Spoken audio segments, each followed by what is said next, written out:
What's up, everybody? Welcome back to Sector for Nerds. I'm Ryan Brower. We're here to talk about Obi-Wan Kenobi Part 5, but make sure first up you guys like and subscribe to this channel. If this is your first time watching, welcome. I'm someone who likes to do a lot of reaction videos to fan-made Star Wars content such as fan films and tribute videos, and I also like to do a lot of discussions on the latest episodes that appear on Disney Plus, such as what we're doing here today. So make sure you guys subscribe. It's free, it doesn't cost you anything, and it really helps me out. Thanks, guys. First up, I just want to say this. This episode was a massive step up from last week's episode. I thought this episode was really good.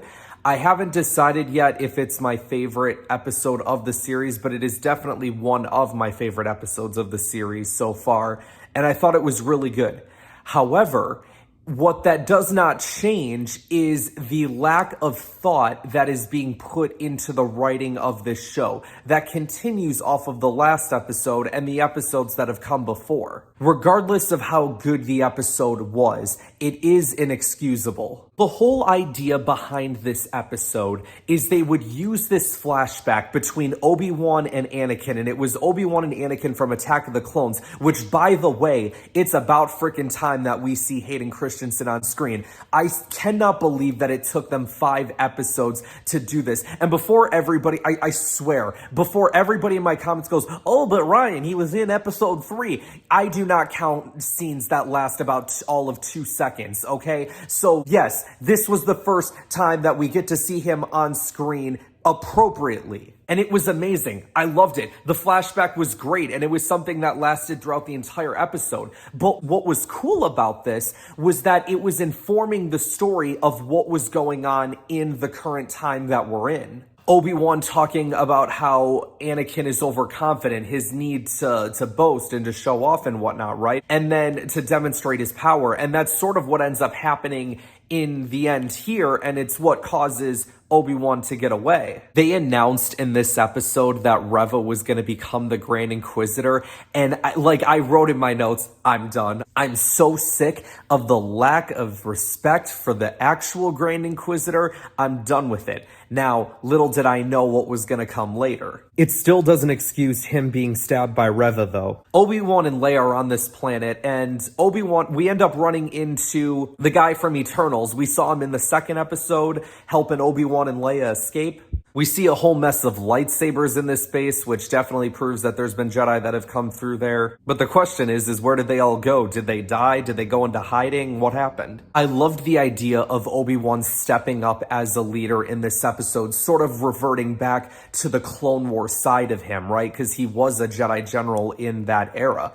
But what happens here, right, is he's trying to rally the people. It's like, we just have to buy time to escape, right? And he's like, how long before you can get the door open? He's like, a couple hours, right? And Obi-Wan's like, well, you've got 1. So this massive army of stormtroopers arrive on the ground. There were a couple purge troopers as well. And then Reva appears on the scene. So it's like, all right, Vader's got Reva leading the attack here. And I'm like, all right, it's going to be very interesting to see how this goes. So before the attack starts, Obi-Wan goes up to the door, and Reva does the same thing because Obi-Wan wants to talk to her. And I think this is also a way for them to sort of buy a little bit of time for them to work on the doors, right? And Obi-Wan asks the questions that we've all been asking about Reva this entire time. It's like, well, how do you know about Anakin? How do you know that he's Vader? You would have been too young to know him, right? And then we get the answer of, well, she was a youngling during Order 66, just like we kind of assumed that she was, but here it kind of confirms it. And then we find out that Anakin ends up killing all of her friends, or, the people that she considered to be a family. And I'm like, okay, it's about time, but we actually got some character motivation for Reva that makes sense. So I'm cool with that. I'm glad we're finally, getting some, I want to say progression from the character, but stuff that just actually makes sense, because that's been my biggest criticism with Reva this entire time. Now, that being said, I do have a couple questions alongside that stuff that sort of makes sense. For example, why didn't Vader sense that she was alive? Surely he would have known, unless his anger was just blinded him to so much rage at that point. But how did he not know that she was dead, unless this was a plan for later, which we can kind of get into when the other stuff happens. I did ask in this moment, so why did Reva turn? And then it's like, okay, I understand that she wants to get revenge on Vader, but then it begs the question, well, why did she cut off the person's hand in the first episode? Like, they were making it look like Reva was even more evil than, like, the other Inquisitors because she was so impulsive. And the fifth brother sitting there and the Grand Inquisitor being like, hey, what are you doing? So I feel like there is a little bit of inconsistency there. The other big thing is, you guys, that kind of worries me is I don't think that's necessarily how the dark side works. Like, you don't just join willingly to try and kill someone else and then be done with it. And because I feel like that's what happened here, right? Like, Reva tried to get her revenge, and now Reva's going to end up becoming the good guy. But that's not how it works. Once you start down the dark path, forever will it dominate your destiny. You become corrupted. You become blinded to the darkness. And here they just make it look like, oh, Reva's just being this badass that's, oh, I'm going to pretend like I'm on their side. But in the end, I'm really just doing this for the good and for my fallen brothers and sisters and stuff, which I don't think that's how it works. Like with Anakin, the only reason he was able to come back to the light is because his son was there to do so, to help him with that. He was the one who didn't give up on him. And then I know there's Quinlan Vos, right, in the books, but at the same time, I think when it came to Quinlan, again, ended up coming back to the light because of the fact, spoiler alert, by the way, for those who haven't read the books. Y'all have 3 seconds to get out of here before I spoil something big. 3, 2, 1. After Asajj Ventress ends up dying, that's what brings Quinlan back to the light. Her taking the bullet for him. And what, just because Obi-Wan talks to her, that just changes everything for her? Like, Obi-Wan and Reva have no prior history with one another. So, again, I think that's definitely a plot hole. And, I'm curious to see what you guys think about that. Let me know your thoughts on what's been going on so far with this episode in the comments below. So then we get this really intense action scene, which I loved. Like, the stormtroopers are just sitting there marching into the base. Our heroes are trying to fend them off. Tala ends up sacrificing herself. Her droid ends up dying too. And Obi-Wan just continuing to, improve with his saber skills again. I really enjoyed it. It's about time we start to see Obi-Wan using his lightsaber more instead of a blaster. So in that regard, massive thumbs up from me. When Vader said Kenobi is already ours, I'm like, oh, that means you're a couple steps ahead, Vader. And then I saw the flashback scene. I'm like, okay, this makes sense. But I'm like, all right, I feel like there's going to be another flashback scene where Anakin ends up messing up and Obi-Wan ends up winning. And surely enough, that's exactly what happens. I remember when I saw Vader walking towards that hangar, I'm like, guys, y'all need to get on that freaking transport and leave. He's freaking coming. Y'all gotta go. Like, it is time to go. So here's another issue that I took with the writing in this episode. So Vader ends up force pulling the transport, which was so badass. I'm like, oh, y'all are screwed. He brings it back down and then he starts ripping it apart. And I'm just sitting there like, oh my gosh, y'all are screwed. But what Vader didn't count on is that there was another transport that ends up leaving. And instead of doing the exact same thing that he just did 10 seconds ago, he's like, nah, I ain't gonna worry about it.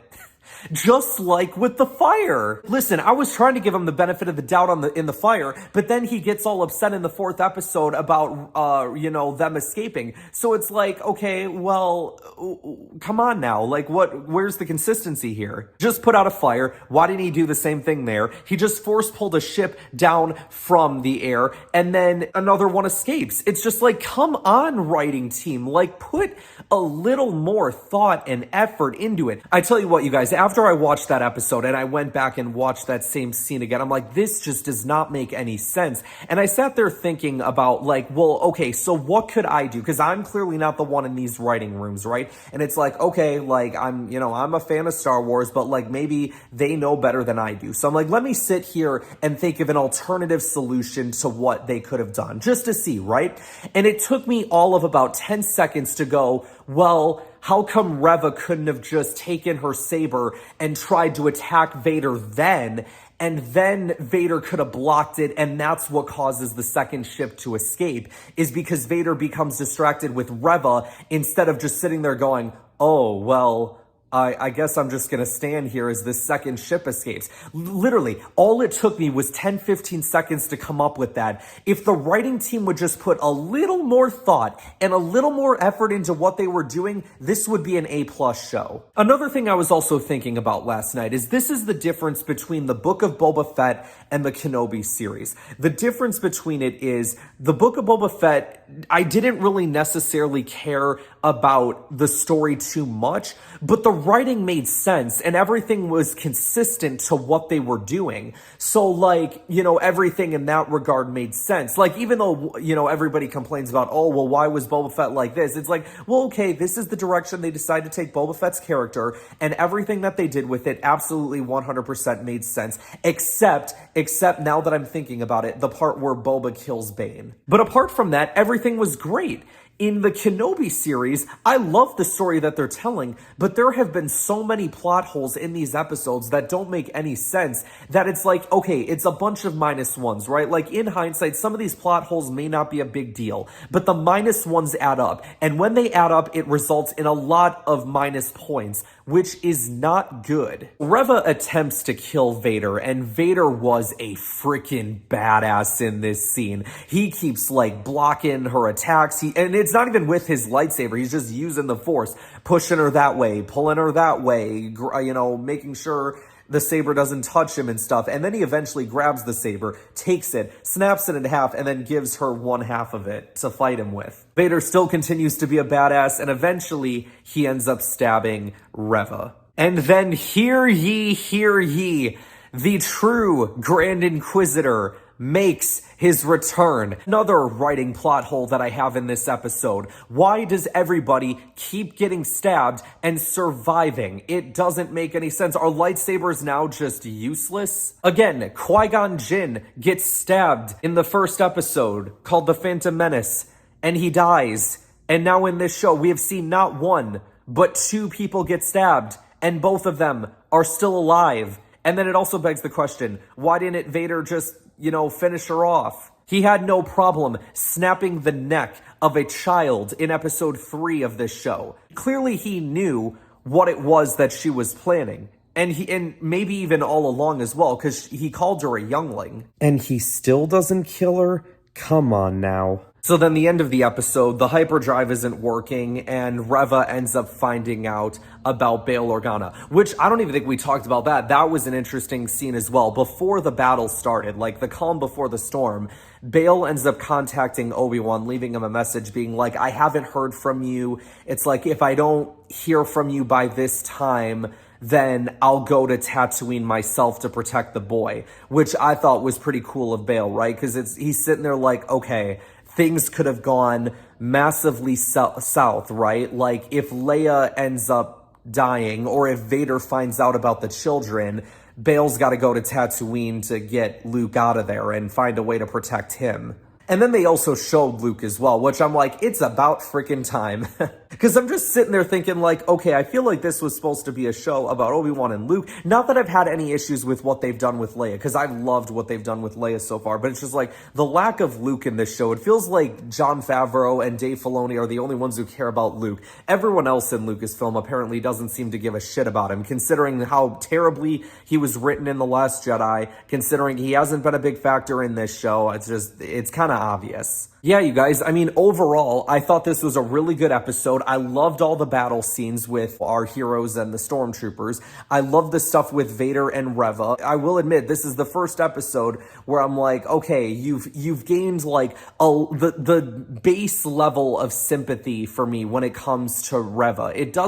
I haven't gotten there yet, but it's like, okay, you've at least made me understand a little bit, regardless of all the poor writing that has come around it. And it is very poor. And like I said, all it takes is just a couple extra seconds to go, well, you know what? This actually doesn't work that well. Let's try something else. And the thing that maybe worries me as well is maybe a lot of these writers that are working on Kenobi aren't necessarily Star Wars fans, so they don't necessarily know the lore that well, or they don't necessarily care about going the extra mile. But like, that's why I would hope like someone who had maybe seen the Star Wars movies or is a Star Wars fan in that writer's room would have went, okay, hold on. So we just had Vader stopping a transport and ripping it apart. What's to stop him to doing the same thing from the second transport? Well, maybe what we could do is we'll have Reva come in and have her attack Vader in that moment, and that's what causes Vader to be distracted and for that other transport to get away. I mean, come on, guys. That's all it takes. And not that I think any writer of Kenobi's ever going to watch this video,